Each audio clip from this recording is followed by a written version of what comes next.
What's going on YouTube? My name is Justin and welcome to another video. In this video we're going to be going over what I believe to be financial freedom or independence and ways that you can start on the path of achieving said independence or freedom. But as always, before we dive into this topic, please give this video a thumbs up and hit the subscribe button and the notification bell so you're notified when I release another video.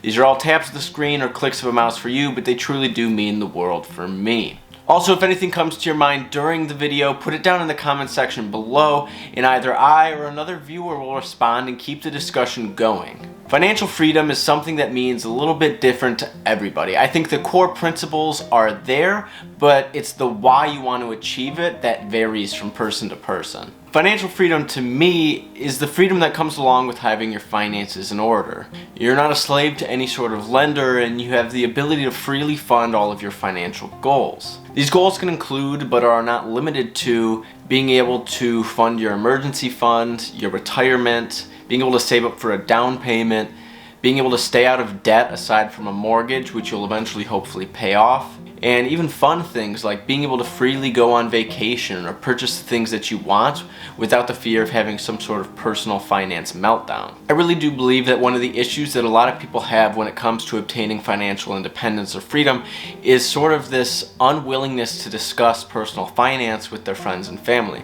People are very closed off when it comes to talking about personal finance, and it really just doesn't open up people to new ideas that they can actually implement into their life to make their finances better. It's one of those topics that I think a lot of people think that they have the best plan and they're not really open to changing the way in which they look at their finances because again, they think that they have the best plan. They think that they have it figured out. When in reality, it's really a subject that you need to look at the people who are actually succeeding in the subject and adopt the principles that these people are succeeding with into your finances to win with your finances. I'd argue that the most important topic when it comes to financial freedom is debt and staying out of debt. More importantly, why you should stay out of it. Debt is so important when it comes to talking about financial freedom because it's generally the reason that people cannot get to a place of feeling this freedom. With things like student loans, car loans, and other sorts of consumer debts, people are constantly throwing their money out to the lenders, which takes away the amount of money that they have to be able to save and invest for their future. As people like Dave Ramsey and other financial gurus say in other ways, the shortest path between you and building wealth is to get a hold of your largest wealth building tool, which is your income. What Dave and other people in the financial industry are trying to say is that you can't really obtain financial freedom when you're constantly throwing out hundreds if not thousands of dollars to lenders every month, when instead you could be able to keep that money and use it to save and invest for your retirement or just anything you really want in the future in general. When you start adding debt into the equation of your finances, you start reducing the amount of income that you can actually use to obtain this freedom and eventually build wealth. So now when it comes to obtaining financial freedom, there's a few tips that are really important to start implementing into your life, and the first one is getting on a budget. Knowing where your money is going every month and being able to tell it what to do before the money even comes in gives you some of the best chances of actually winning with your finances because you're able to find places where you can make cuts and start throwing more money at other places. Much like a business, your personal finances have the highest chance of succeeding where you actually know where all of your money is going and what you're spending it on. So the second tip that I have for you, I'm not really going to elaborate on because I already did earlier in the video. It is to get out of debt as quickly as you can. When you have a total hold of your income and you're not giving money out to various lenders every single month, you can build wealth. The third tip that I have for obtaining financial freedom is to get control of your latte effect. The latte effect is a term coined by David Bach, and I've mentioned it in previous videos.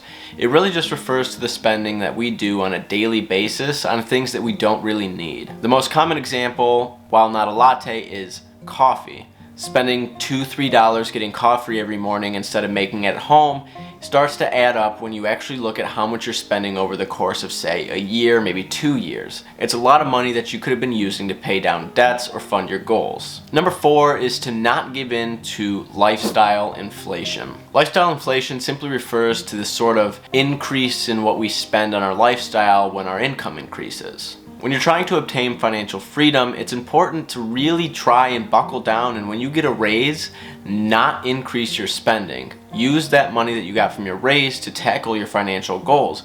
If you're being crippled by debt and you get a raise at work, keep your lifestyle exactly where it is because you're used to it, and just throw that extra money at funding your financial goals like paying down your debts. Number 5 on the list might seem a little out of place just because the other ones were directly involving money, but this one is to learn how to cook. Recently I did a video where I made a meal, a very good, very large filling meal.